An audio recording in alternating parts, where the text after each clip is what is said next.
ইতিহাস, বিএনপির ইতিহাস বাংলাদেশের স্বৈরশাসক হোসেন মোহাম্মদ এরশাদের বিরুদ্ধে অবিরাম সংগ্রামের মধ্য দিয়ে আপসহীন নেত্রীর খেতাব নিয়ে বেগম খালেদা জিয়ার স্বৈর সামরিক শাসনের বিরুদ্ধে বিজয়ের ইতিহাস।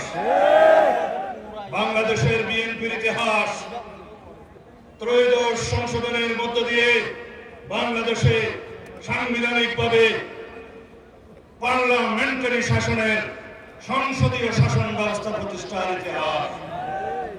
বিএনপির ইতিহাস বাংলাদেশের ফ্যাসিবাদের বিরুদ্ধে নিরন্তর সংগ্রামের মধ্য দিয়ে অনেক রক্তস্নাত বাংলাদেশে ফ্যাসিবাদকে বিদায় করে দেওয়ার ইতিহাস। এই দেশের এই জনপদের বাংলাদেশের স্বাধীনতা এবং সার্বভৌমত্বের রক্ষা কবচ জনাব তারেক রহমানের ইতিহাস।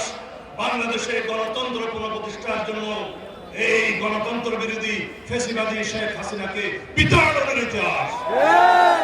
এই ইতিহাসের মধ্য দিয়ে বাংলাদেশের বিএনপি সামনের জীবনে সামনের দিনে বাংলাদেশের